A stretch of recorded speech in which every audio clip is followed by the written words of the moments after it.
Hai anak-anak, selamat pagi. Semoga kalian selalu sehat dan tetap bersukacita ya. Oh ya, hari ini kita akan belajar tentang pelayanan gereja atau istilah kerennya diakonia. Kita mulai aja ya langsung anak-anak. Anak-anak, pada pelajaran kali ini kita akan mempelajari tentang pelayanan gereja. Ya, di bab sebelumnya kita sudah belajar tentang tanggung jawab gereja dalam melaksanakan tugas pengajarannya.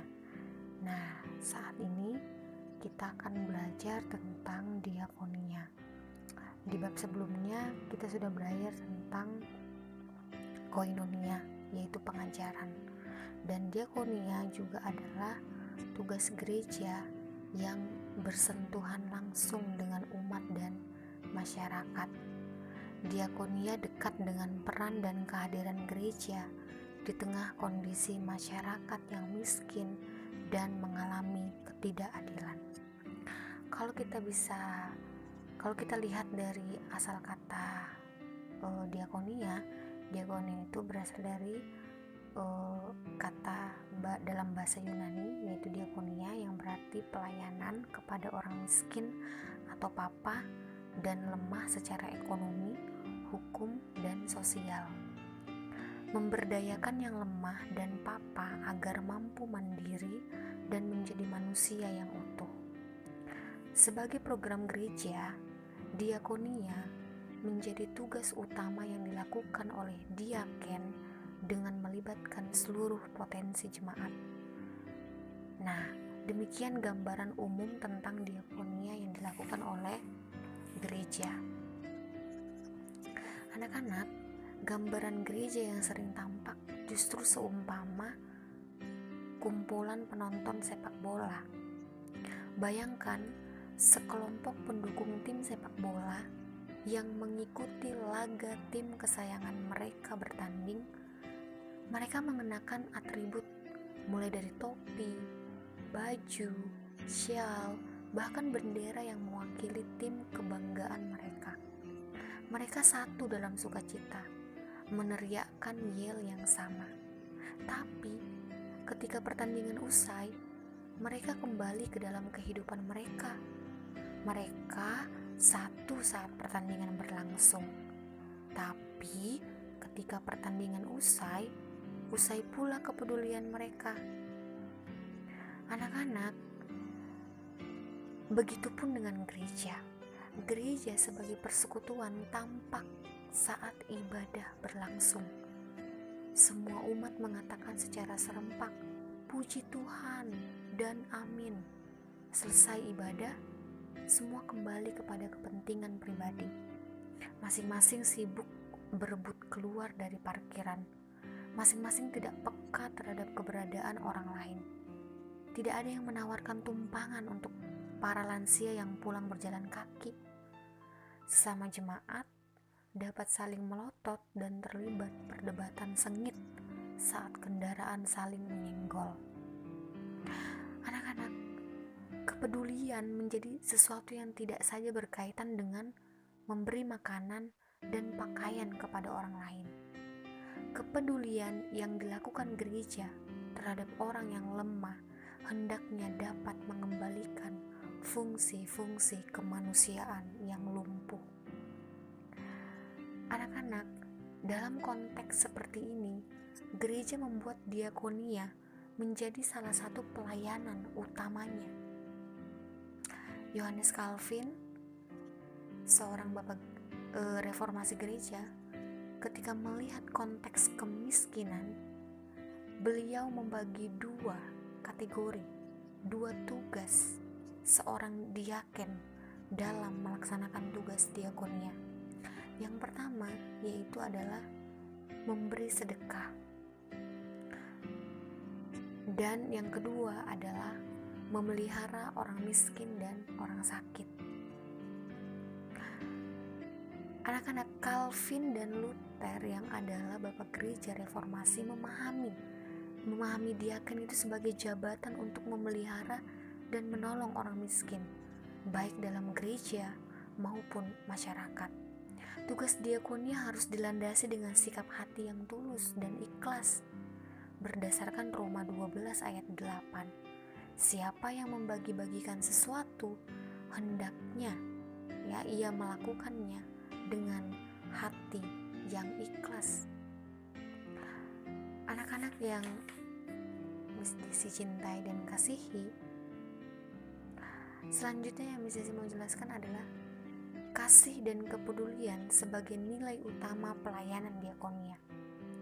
Anak-anak, kasih adalah nilai utama yang diupayakan terwujud dalam setiap aspek kehidupan umat Tuhan. Gereja memiliki satu tugas mewujud nyatakan kasih dalam kegiatan yang dinamakan diakonia. Diakonia merupakan salah satu tugas utama gereja dengan bentuk penyelenggaraannya beragam di tiap-tiap gereja. Diakonia digerakkan oleh cinta kasih yang diteladankan oleh Kristus. Cinta kasih menjadikan diakonia sebagai tindakan yang mendatangkan kebaikan. Mereka yang tertindas dibebaskan, yang sakit disembuhkan, dan yang berduka dihiburkan.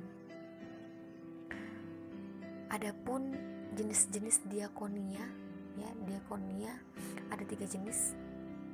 Yang pertama itu diakonia karitatif, yang kedua diakonia reformatif, dan yang ketiga adalah diakonia transformatif.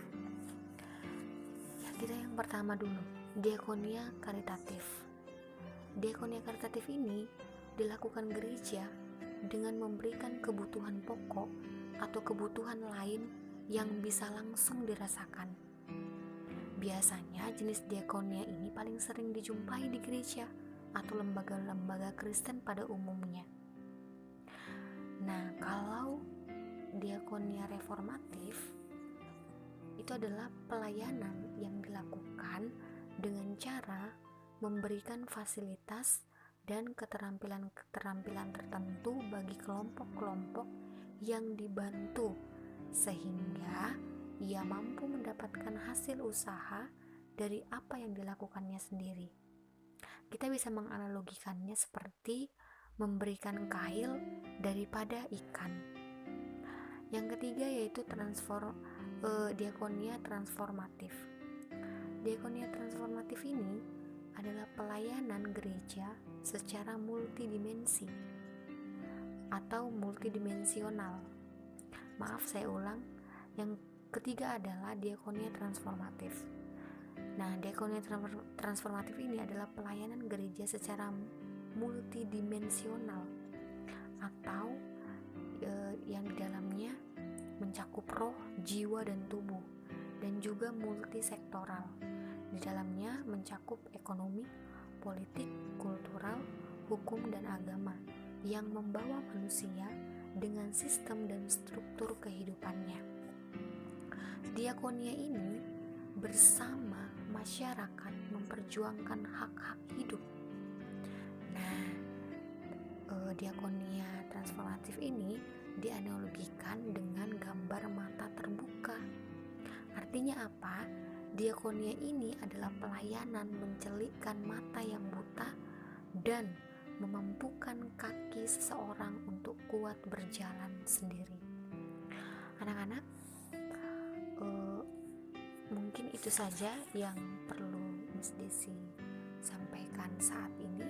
Semoga bisa bermanfaat dan semoga kalian bisa memahaminya, bagaimana gereja yang adalah orangnya itu harus mewujud nyatakan kasih itu dalam kehidupan sehari-hari, khususnya di dalam berdiakonia.